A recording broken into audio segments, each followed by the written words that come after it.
Hola, soy María Caridad García, educadora y consultora. Bienvenidos a este espacio. Hoy les quiero hablar de una forma distinta de comprender las altas capacidades, las capacidades y los talentos excepcionales y en general el desarrollo del talento. Si miramos, en la actualidad no hay un acuerdo entre los investigadores en qué es lo que llamaríamos capacidades y talentos excepcionales o altas capacidades. En inglés hablaríamos de gifted and talented o de high ability. Sin embargo, podemos encontrar una cantidad bastante considerable de teorías que plantean y explican qué es ese fenómeno, de qué se trata, cómo lo podemos comprender. ¿Qué es lo más importante en este momento? Que ustedes puedan conocer el panorama que existe, las diferentes teorías y confrontándolo con su experiencia, con su realidad, encontrar cuáles de ellas le permiten comprender de mejor manera lo que está sucediendo a su alrededor con sus estudiantes, con sus hijos. Podríamos organizar las diferentes teorías en 4 olas, como nos propone Robert Sternberg y Kaufman. Estas 4 olas parten de una primera en donde hay un modelo de dominio general de lo que es el talento o de lo que es la superdotación, la excepcionalidad. Allí encontramos a personas como Terman, Galton, Spearman, que fueron los primeros en hablar de este tema académicamente. Ellos empezaron a medir la inteligencia y a partir de esa medición definieron qué era la superdotación y el talento.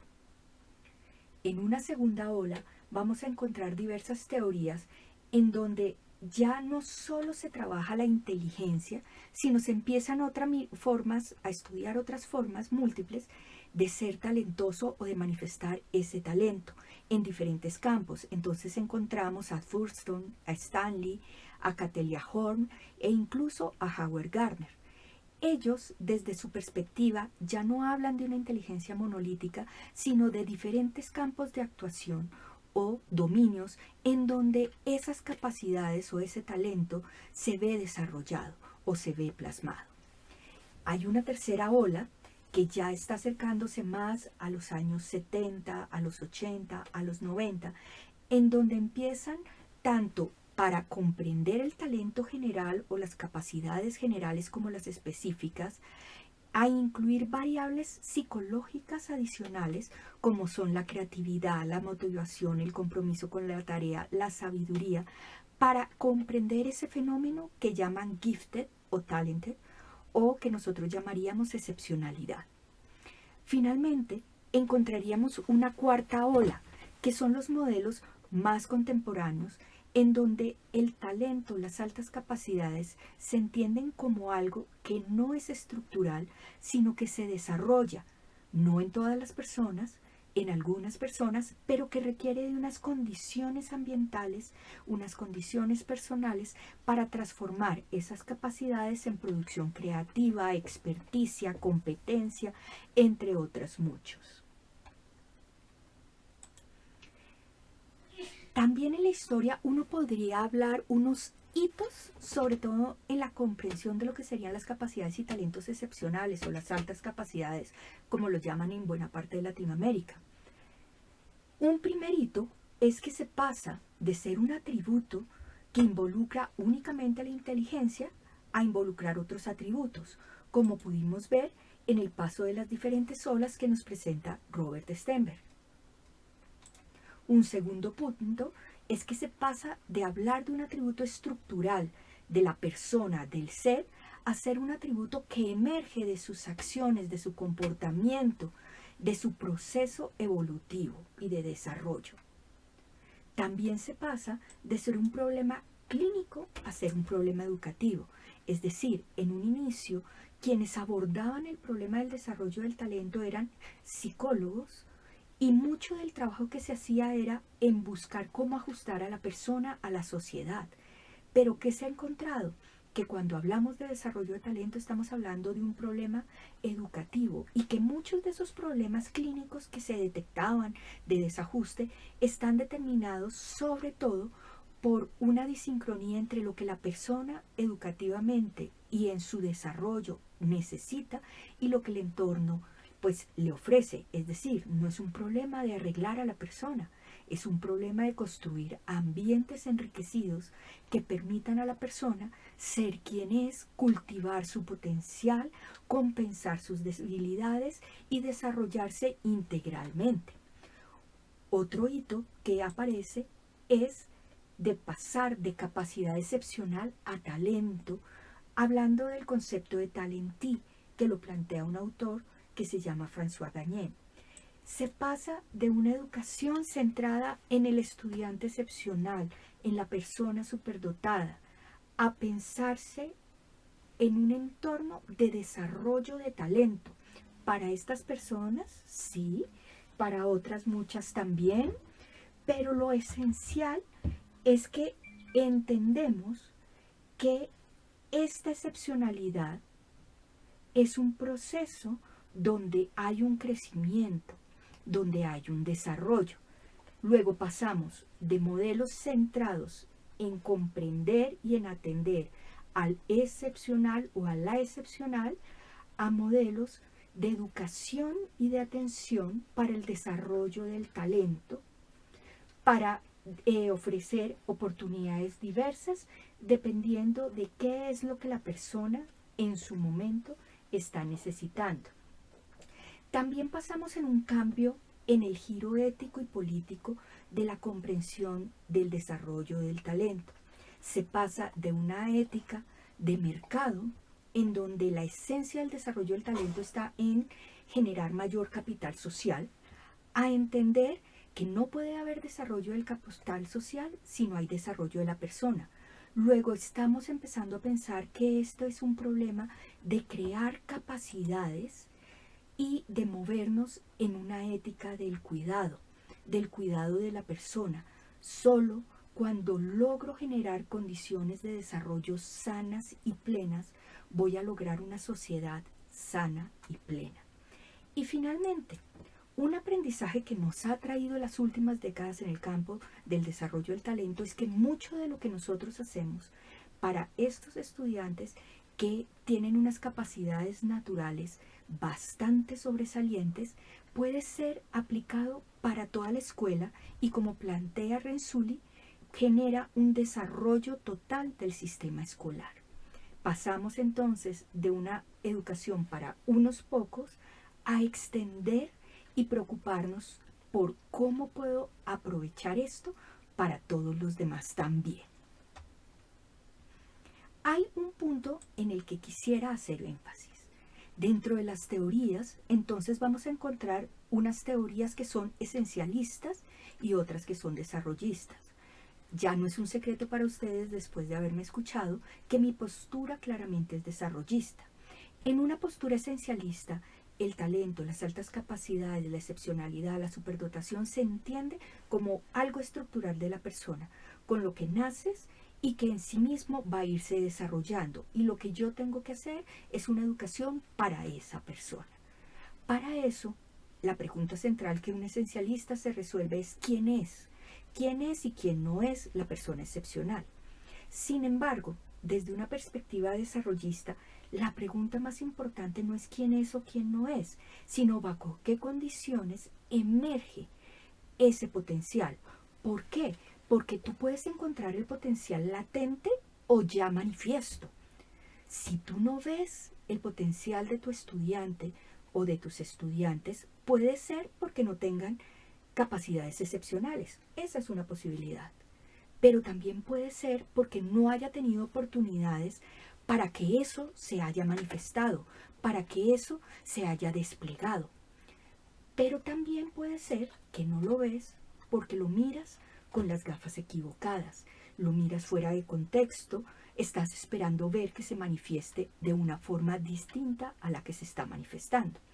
Por eso, la pregunta de bajo qué condiciones emerge, se despliega, es posible reconocerlo y desarrollarlo, es la más importante para un desarrollista, porque en ese proceso es que vas a ver, más allá de que quién es qué necesita la persona, ya sea una persona con un potencial natural muy extraordinario o un potencial muy asociado a lo que llamaríamos lo esperado para la mayoría de los estudiantes.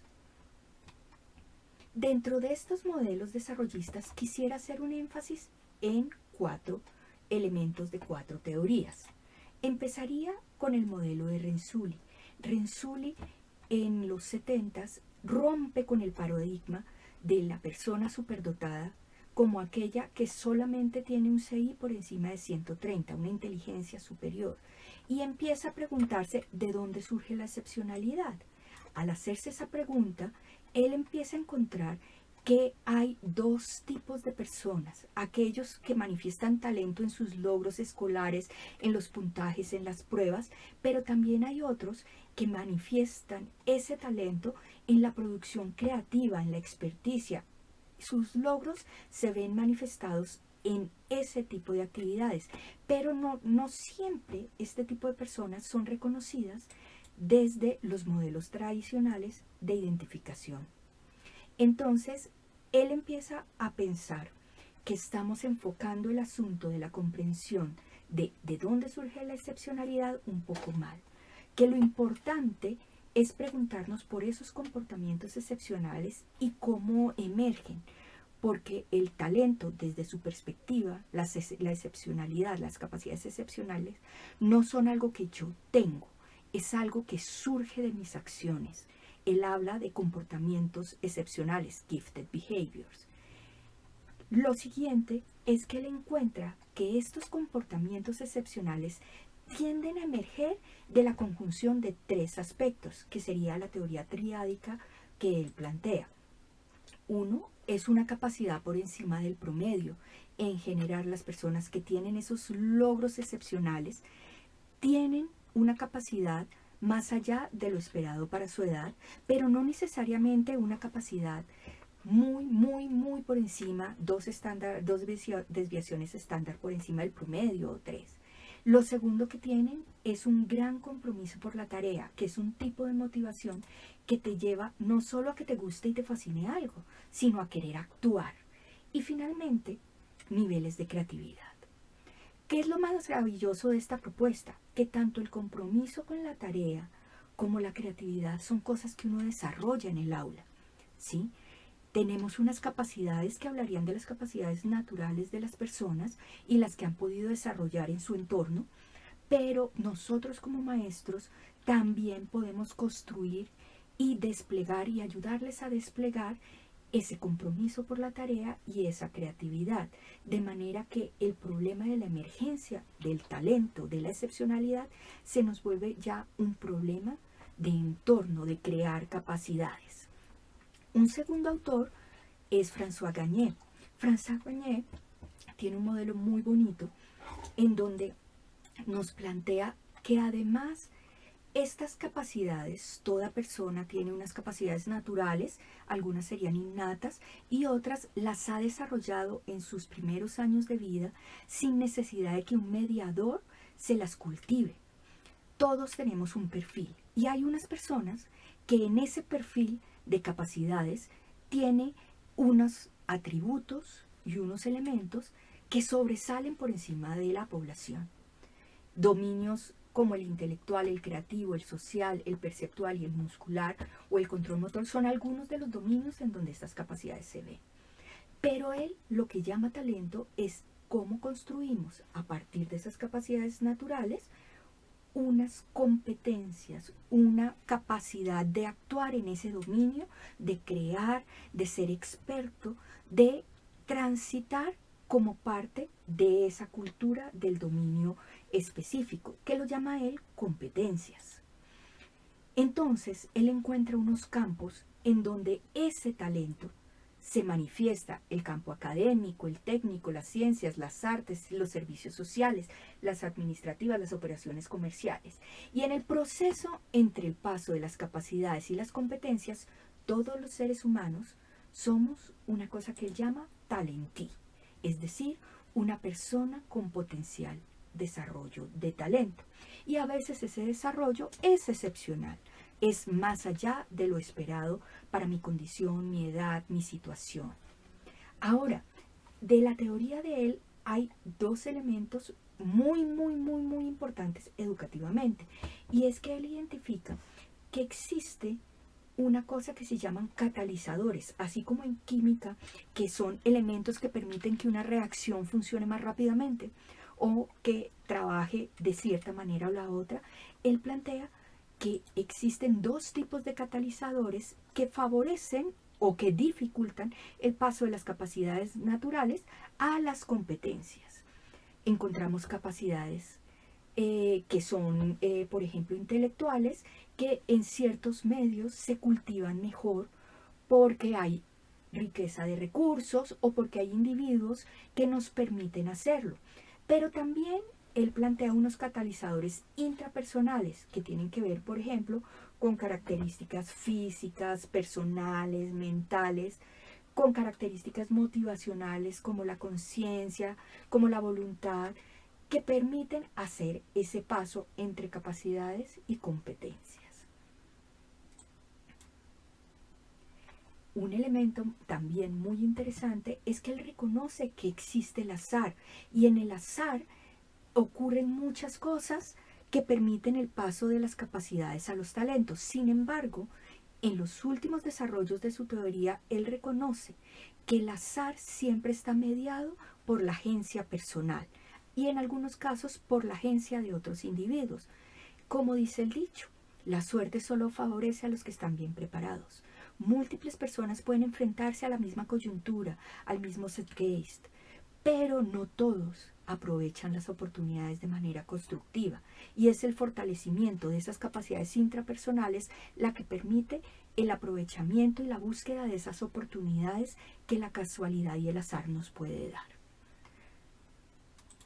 Otro autor que es muy interesante se llama David June Day, que es quien nos plantea ese tránsito entre los modelos esencialistas y los modelos desarrollistas. Pero en su teoría sobre la complejidad evolutiva del desarrollo del talento, él nos plantea algo muy interesante que quiero resaltar, y es que ese paso desde las etapas fundacionales del desarrollo del talento, donde uno está centrado en sus intereses, en lo que le llama la atención, hacia donde uno gravita, hasta llegar a niveles más avanzados que él llama la máxima adaptación en un campo, requieren de una dinámica que implica el empujar o desafiar, que es una presión ambiental de oportunidades y desafíos que, por ejemplo, nosotros como maestro podemos generar en el entorno y tendemos a generar en el entorno, acompañada de otra fuerza que surge o debe surgir paralelamente, que es la de sostener, que es esa mediación sociocultural que ofrece recursos, herramientas y valores. Es así como desde esta teoría el desarrollo del talento va surgiendo, va emergiendo, se va desplegando en esa dinámica entre jalonar, desafiar, ¿sí? Y esa de sostener, apoyar, acompañar.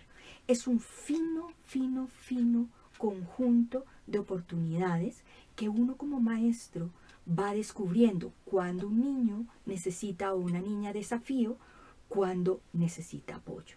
Y el truco, desde una perspectiva muy vygotskiana, es poder mantener esa balance de manera que cada vez el estudiante tenga, el niño, la niña, tenga mayor agencia sobre su propio talento y sobre el campo en el que se está desarrollando. Y finalmente, otro modelo que los invito también a explorar. Albert Siegel presenta un modelo que se llama Actiotope, que está centrado en la acción. Él plantea que los dones, los talentos, la dotación, la excepcionalidad no son unos atributos personales, sino son unos atributos que nosotros, los científicos, los investigadores, los profesores, hacemos, y se basan en la suposición de que una persona está en condiciones de llevar a cabo acciones específicas en el futuro, ¿sí?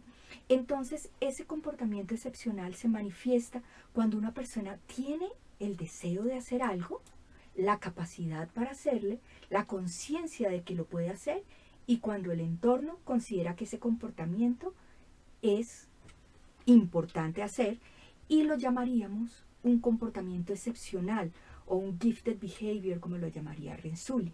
Pero entonces, desde el modelo de Siegel, aparecen unos elementos importantes que no hemos nombrado hasta ahora, que también modulan y moderan este proceso. Empezamos a hablar del ambiente y de cómo los entornos sociales, las personas y los campos disciplinares, los dominios, empiezan a generar unas condiciones y unos repertorios que favorecen que la persona genere esas acciones. Es una teoría muy interesante. Hasta ahora lo que yo he hecho es darles como un abrebocas. Hay muchos más autores, pero estos 4 son muy interesantes por los cambios de perspectiva que nos están llevando. Los invito a explorar más profundamente, pero sobre todo a preguntarse si esto de las capacidades excepcionales, los talentos excepcionales, las altas capacidades, es algo que se desarrolla. ¿Bajo qué condiciones en mi entorno puedo construir un terreno fértil para que eso pase? Para mis estudiantes, para mis hijos, para las personas que me rodean o para mí mismos. Bueno, les habló María Caridad. Muchísimas gracias por acompañarme.